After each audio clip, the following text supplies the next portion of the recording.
মৰমৰ ছাত্ৰ ছাত্ৰীসকল, তোমালোকৰ 16 নম্বৰ অধ্যায় আৱৰ্জনা সৃষ্টি আৰু নিষ্কাশন এই বিষয়ে তোমালোকৰ প্ৰশ্ন উত্তৰৰ সম্পূৰ্ণভাৱে দিয়া হ'ব। ভিডিঅ'টো ছাবস্ক্ৰাইব কৰি এটা লাইক কৰি দিবা। প্ৰথম কুৱেশ্যন, ৰঙা কেঁচুৱে কোনবোৰ আৱৰ্জনা সাৰলৈ ৰূপান্তৰ কৰিব নোৱাৰে? ইয়াৰ কুৱেশ্যনটোৰ উত্তৰটো হ'ব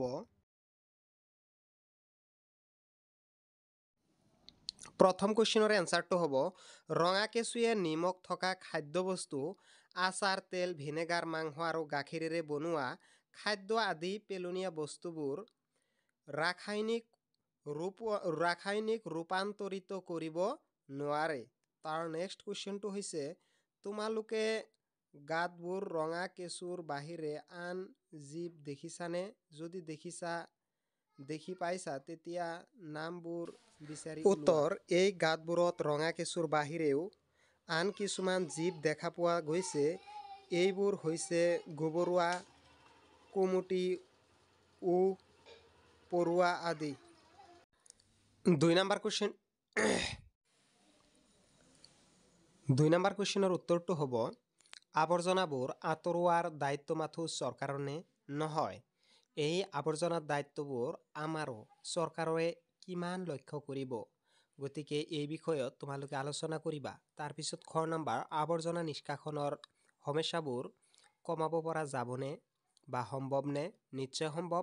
এইটো আমি বিভিন্ন প্ৰকাৰে এই আৱৰ্জনাবোৰ সমস্যা সমাধান কৰিব পাৰোঁ। ইয়াৰ প্ৰধান কাৰণ হ'ল যে আৱৰ্জনাৰ সহায়ত বৰ্তমান বৈজ্ঞানিক পদ্ধতিত বিভিন্ন ধৰণৰ প্লাষ্টিক এই আৱৰ্জনাবোৰৰ সহায়ত পিচ বনাই ৰাস্তাত দিয়া হয়। গতিকে এইবোৰৰ দ্বাৰাই সম্ভৱ। গতিকে এই বিষয়ে তোমালোকে বিতংভাৱে আলোচনা কৰিবা। এইবিলাক লিখাৰ কোনো দৰকাৰ নাই।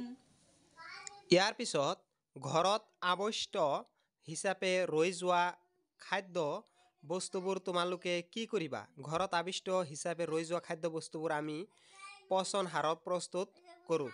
খ নম্বৰ কুৱেশ্যন, যদি তোমাক আৰু তোমাৰ বন্ধুসকলক ভোজমেলত কলপাতত প্লাষ্টিকৰ প্লেটত খাবলৈ দিয়ে, তুমি কোনখনত খাবলৈ বিচাৰিবা আৰু কিয় বিচাৰিবা? ইয়াৰ উত্তৰটো হ'ব ভোজমেলত আমি কলপাতত খাবলৈ বিচাৰিম। ইয়াৰ কাৰণ হ'ল খোৱাৰ অন্তত আমি কলপাতখন পেলাই দিলে ই পচি গৈ পচন সাৰত ৰূপান্তৰিত হ'ব, আনহাতে প্লাষ্টিকখন পচি নাযায়। তাৰপিছত 4 নম্বৰ কুৱেশ্যনটো দিছে, তোমালোকে এইবিলাক সিমান ইম্পৰ্টেণ্ট নাই। এতিয়া আমি 6 নম্বৰ কুৱেশ্যনলৈ আহিম। 6 নম্বৰ কুৱেশ্যনটো তামাম ইম্পৰ্টেণ্ট হয়।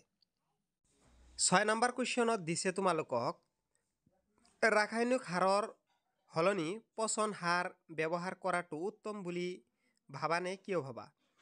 ৰাসায়নিক সাৰৰ সলনি পচন সাৰ ব্যৱহাৰ কৰাটো উত্তম বুলি ভাবোঁ, কাৰণ ৰাসায়নিক সাৰ বিভিন্ন ৰাসায়নিক সাৰৰ সংমিশ্ৰণৰ সৈতে তৈয়াৰ কৰা হয়। এই সাৰৰ দ্বাৰা উৎপাদিত সামগ্ৰী কেতিয়াও আমাক দেহত পাৰ্শ্বক্ৰিয়া ঘটোৱা দেখা নাযায়।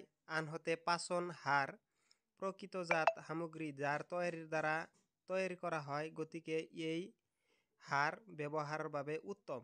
গতিকে ইমানে। ভিডিঅ'টো ভাল লাগিলে ছাবস্ক্ৰাইব কৰি লাইক কৰি দিবা। আৰু এই ৰাসায়নিক সাৰতকৈ পচন সাৰ ব্যৱহাৰ কৰিলে মাটিৰ উৰ্বৰা শক্তি বৃদ্ধি পায়।